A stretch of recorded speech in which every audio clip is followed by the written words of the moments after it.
ఈ రోజే డౌన్లోడ్ చేయండి. మీ ఫేవరెట్ షోస్ చూడండి. నేను అర్జెంటుగా డ్యూటీకి వెళ్ళాలి. అదేంటి, నా డెలివరీ వరకు మీరు లీవ్ పెట్టారని, నన్ను వదిలి ఎక్కడికి వెళ్ళనని ప్రామిస్ చేశారు కదా. ప్రామిస్ చేశాను, కానీ మీరిలా మాట తప్పుతారని నాకు ముందే తెలుసు. మీకు నాకన్నా డ్యూటీయే ముఖ్యం కదా. It's emergency. సారీ. అయ్యో, నేనేదో ఊరికే అన్నానండి. మీరు ఎంత ముఖ్యమైన బాధ్యతలో ఉన్నారో నాకు తెలీదా ఏంటి? నేనేం అనుకోను, మీరు వెళ్ళిరండి. అర్థం చేసుకున్నందుకు థ్యాంక్స్. కానీ మీరు పక్కన లేరని నేనేం నిర్లక్ష్యం చేయను. టైంకి అన్నీ చేస్తాను. ఫుడ్ ఫ్రూట్స్ తింటాను, జ్యూస్ తాగుతాను, టాబ్లెట్స్ వేసుకుంటాను, నన్ను నేను చూసుకుంటాను. నా గురించి మీరేం వరి అవ్వకండి. Take care.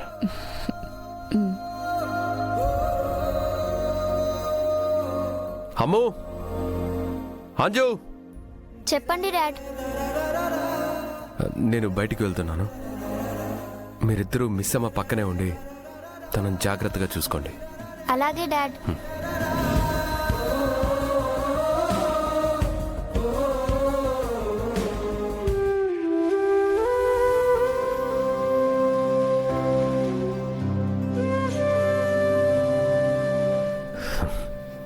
జాగ్రత్త.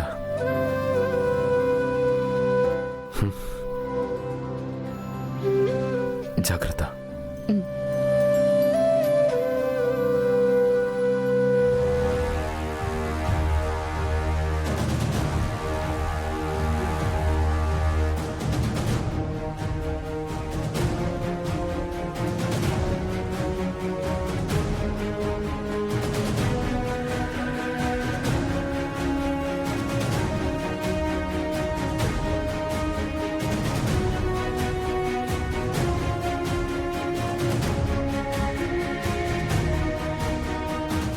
రాథోడ్ సార్,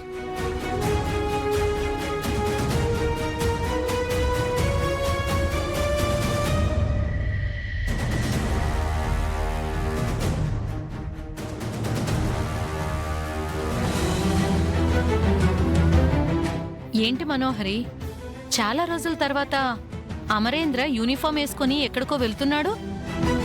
ఏదైనా ప్రమాదం రాబోతుందా? చంబా, దేశానికి రాబోయే ప్రమాదం గురించి మనకెందుకు, బాగీకి మనం తలపెట్టబోయే ప్రమాదం గురించి ఆలోచించు. అంటే అమరేంద్రని బాగీ వెంట ఊరికి రాకుండా చేస్తానన్నావు కదా, ఇప్పుడు అమరేంద్ర బయటకు వెళ్ళడం నీ ప్లానేనా అని. ఇక్కడ అమరేంద్రని తప్పించుకున్నా ఇంట్లో ఉన్న వానర సైన్యాన్ని కూడా తప్పించాల్సి ఉంటుంది. ఆ పిల్లల పిడుగులో బాగీ మీద ఈగ కూడా వాళ్ళనివ్వడం లేదు. మనోహరి, నువ్వు అసలు విషయం దాటేస్తున్నావేంటి? నీకంత ఆత్రం ఏంటి?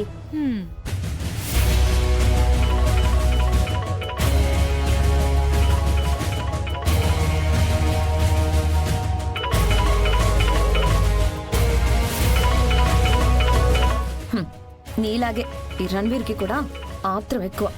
టెన్షన్తో ఫోన్ చేస్తున్నాడు. చెప్పు రణ్వీర్, బాంబు సేఫే కదా? కాదు మనోహరి, కాసేపట్లో బాంబు పేలబోతుంది.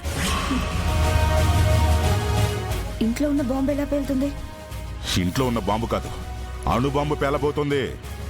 ఏం మాట్లాడుతున్నావు రణ్వీర్? అణు బాంబు ఏంటి? నాకు బాంబు అమ్మినవాడు ఆ ఆర్మీ వాడికి దొరికిపోయాడంట.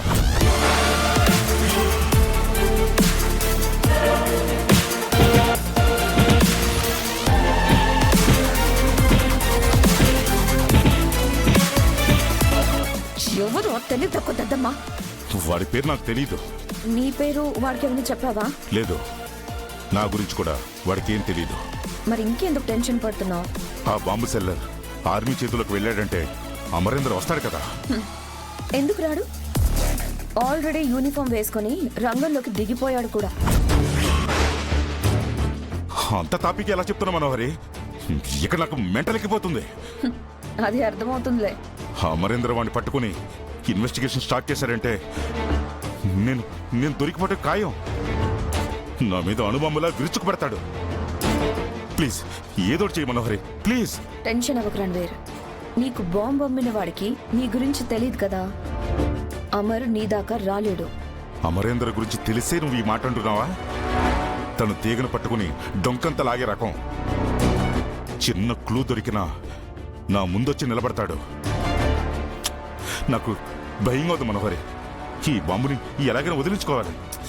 తొందరపడి దాన్ని ఏం చేయకు. నేనొస్తున్నాను, సరేనా? ఆ, ఛ! ఏమైంది మనోహరి? రణవీర్తో నువ్వు కొనిపించిన బాంబు మన మెడకు చుట్టుకోబోతుందా ఏంటి? మెడకి చుట్టుకోదు, కాలుకి చుట్టుకోదు. రణ్వీరే అనుకుంటే పిరికి దానిలాగా నువ్వు కూడా ఉన్నావు. మనోహరి, ఈ 6 నెలల్లో అమరేంద్రని దగ్గర నుండి చూశాను. ఫ్యామిలీకి ఏదైనా జరిగితే క్షణమైనా ఆలోచిస్తాడేమో కానీ దేశం విషయంలో అస్సలు ఆలోచించడు. ఆ విషయం నాకు కూడా తెలుసు. తెలిసి నిప్పుతో ఎందుకు చెలగాటమాడుతున్నావు? ఆ నిప్పుని దారి మళ్లించి మనం చెయ్యాల్సిన తప్పు చేయడానికి. ఇప్పటికే నువ్వు చేస్తున్న తప్పులో మాకు పాలు పంచి మా ప్రాణాల మీదకి తీసుకొచ్చావు. నీ వాలకం చూస్తుంటే పుట్టబోయే బిడ్డ చేతిలో కాదు, అమరేంద్ర చేతిలోనే చచ్చేలా ఉన్నావు. భయపడకు చంబా. అమరేంద్ర దేశద్రోహుల్ని తప్ప కుటుంబ ద్రోహుల్ని చంపడు. పద, వెళ్ళి రణ్వీర్కి కాస్త ధైర్యం చెప్పేసొద్దాం.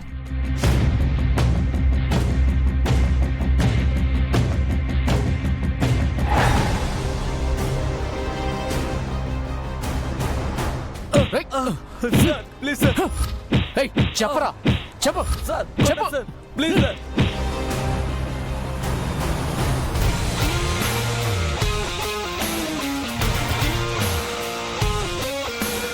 చెప్పరా, చెప్పు. నాకు తెలుసు sir. Thanks for coming Amarendra. Sorry for the inconvenience. It's okay sir. Duty first. Very see. చెప్పరా, చెప్పు. ఏమీ తెలియదని తప్ప వాడు ఇంకేం మాట్లాడడం లేదు అమరేంద్ర. ఎలాంటి క్లూసు దొరకలేదు. బాంబు దాడి ఎప్పుడు ఎక్కడ జరుగుతుందో అని చాలా టెన్షన్గా ఉంది. సార్, వాడిని పిలిపించండి. వాడిని లోపలికి తీసుకురండి.